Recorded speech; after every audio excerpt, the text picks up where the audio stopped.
আল্লাহর নবীর একজন সাহাবী হযরতে সাদ সালামী রাদিয়াল্লাহু তাআলা আনহু রাসূলের কাছে 8 মাস পূর্বে ইসলাম গ্রহণ করেছেন, কালেমা পড়েছেন। এই সাদ সালামী রাদিয়াল্লাহু তাআলা আনহু রাসূলের সকল সুন্নাত মানতে পারলেও একটা সুন্নাত মানতে পারে নাই। রাসূলের দরবারে আস্তে আস্তে করে এসে রাসূলকে বললেন, ইয়া রাসূলুল্লাহ, ইয়া হাবিবাল্লাহ, আমি আপনার সকল সুন্নাতগুলো মানতে পেরেছি, একটা সুন্নাত আমি এখনো মানতে পারে নাই।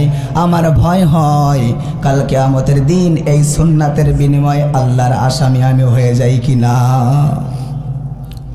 রাসূল বললেন, ও আমার সাহাবী,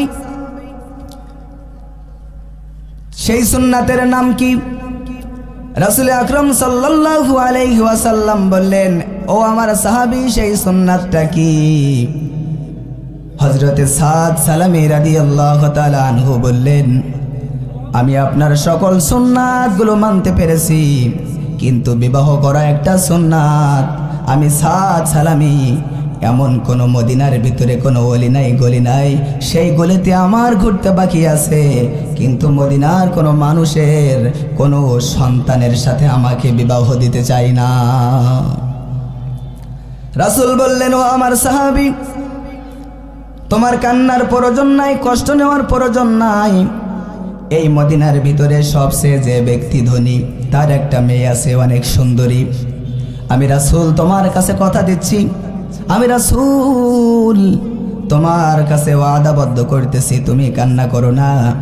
এই মদিনার ভিতরে যে ধনী ব্যক্তি আছে তার একটা সুন্দরী কন্যা আছে, আমি রাসূল নিজ দায়িত্বে ওই কন্যার সাথে তোমার বিবাহের ব্যবস্থা করে দিব।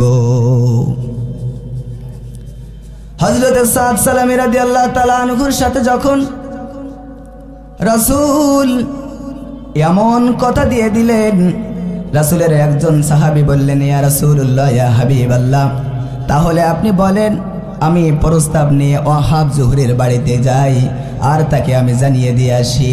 রাসূল আকরাম সাল্লাল্লাহু আলাইহি ওয়াসাল্লাম বললেন, ও আমার সাহাবা, তোমাকে এই প্রস্তাব নিয়ে যাওয়ার দরকার নাই, এই প্রস্তাব নিয়ে যাবে হলো হযরতে সাদ সালামী, তার নিজের বিবাহর প্রস্তাব নিজেই নিয়ে যাবে।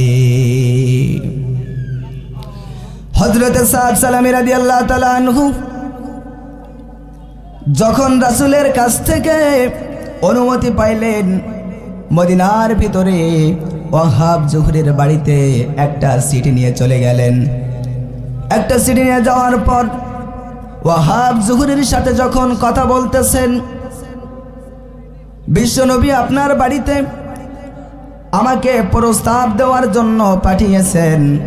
ওয়াহাব জুহরি দেখতে পেলেন তার মদিনার ভিতরে সবচেয়ে সুন্দরী কন্যার সাথে রাসূল লিখে দিয়েছেন, সাদ সালামী রাদিয়াল্লাহু তাআলা আনহুর যেন বিবাহের ব্যবস্থা করা হয়।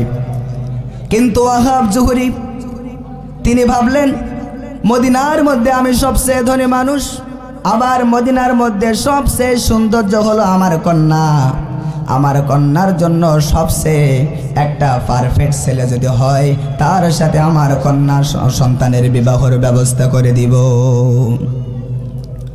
ওয়াহাব জুহরি হযরতে সাদ সালামী রাদিয়াল্লাহু তাআলা আনহুকে দেখে একটু মুখ ছিটকালেন। তার কথার সাথে ওয়াহাব জুহরি এবং সাদ সালামী রাদিয়াল্লাহু তাআলা আনহুর কথা আর মেলে না। তারা দুইজন একের পর এক কথা কাটাকাটি করলেন। এই দৃশ্য ওয়াহাব জুহরির যিনি কন্যা সুন্দরী ঘরের জানলা থেকে উকি দিয়ে সঙ্গে সঙ্গে দেখতে পেলেন। এক পর্যায়ে রাসূলের সাহাবী হযরতে সাদ সালামী রাদিয়াল্লাহু তাআলা আনহু কান্না করতে করতে রাসূলের দরবারে চলে গেল।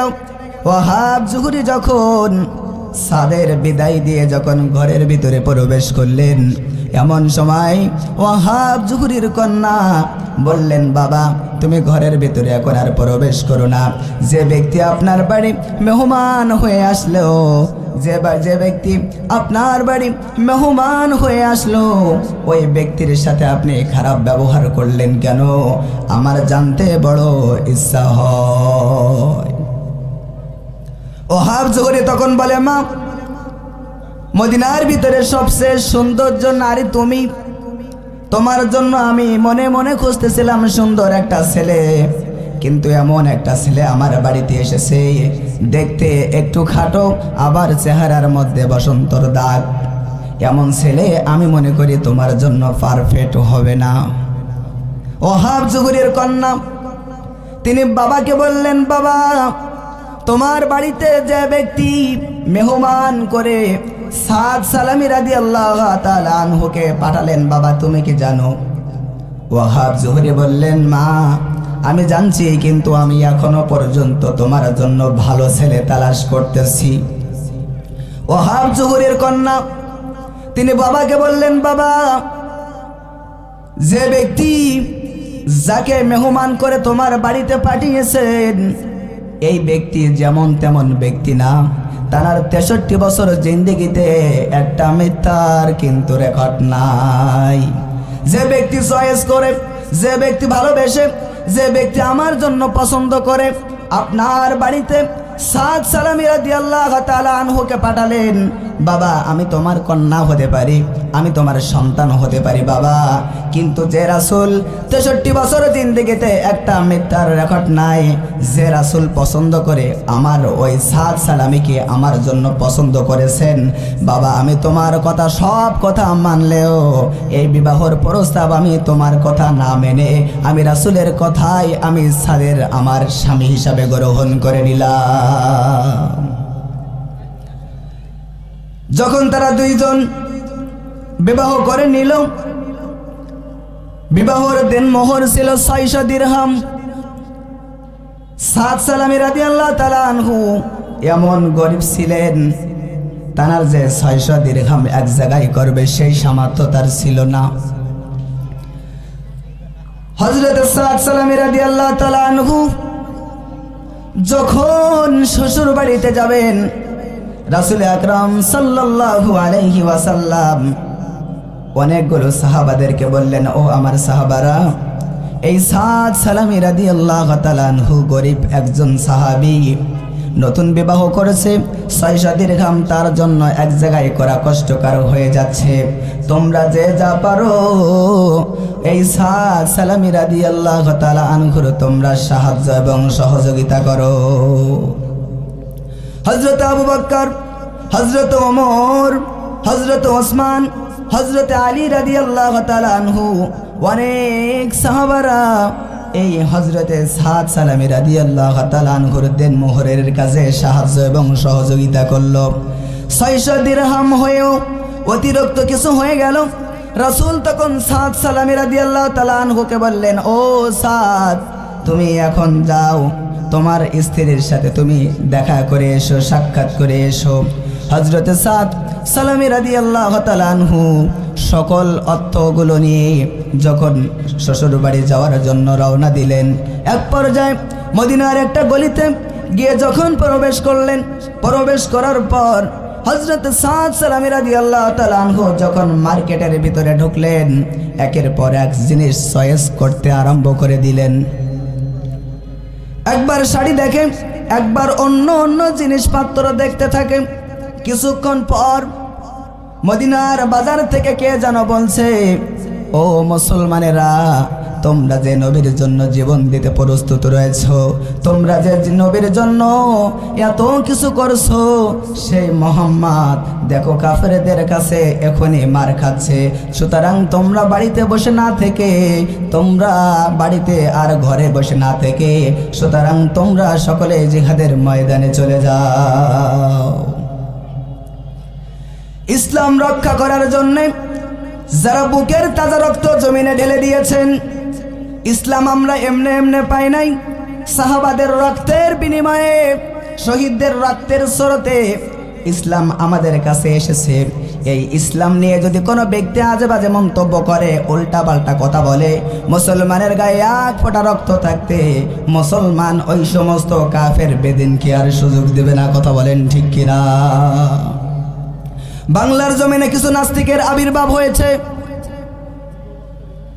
কিছু বছর আগে একজন নাস্তিক ছিল, নাম তার তসলিমা নাসরিন। এই তসলিমা নাসরিন আল্লাহ নিয়ে, রাসূল নিয়ে, কোরআন নিয়ে আজে বাজে মন্তব্য করছিল। কিন্তু বাংলার মুসলমানেরা কে আওয়ামী লীগ করে, কে বিএনপি করে, কে জাতীয় পার্টি করে, কে জাসদ করে, কে বাসদ করে, কে চরমোনাই করে,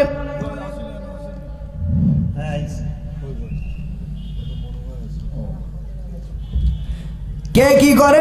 সেদিন মানুষ ভেদাভেদ বাদ দিয়ে সকল মানুষগুলো একতাবদ্ধ হয়ে যখন ওই সকল নাস্তিকের বিরুদ্ধে যখন কথা বলেছিল, সেই নাস্তিক বাংলার জমিনটা ছাড়তে কিন্তু এমনি বাধ্য হয়েছিল। কথা বলেন ঠিক কিনা? নাস্তিকতা নিপাত যাক, দিন ইসলাম জিন্দাবাদ, কোটি প্রাণ একই আওয়াজ। নাস্তিকতা নিপাত যাক, দিন ইসলাম জিন্দাবাদ, কোটি প্রাণে একই আওয়াজ। খোদার দরঘি ছাড় পাবে না, এই বাংলায় ঠাই হবে না, মুসলমানরা জেগেছে আজ। কথা বলেন ঠিক না?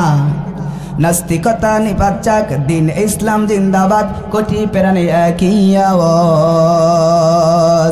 খোদার দরঘি ছাড় পাবে না, এই বাংলায় ঠাই হবে না, মুসলমানরা জেগেছে আজ।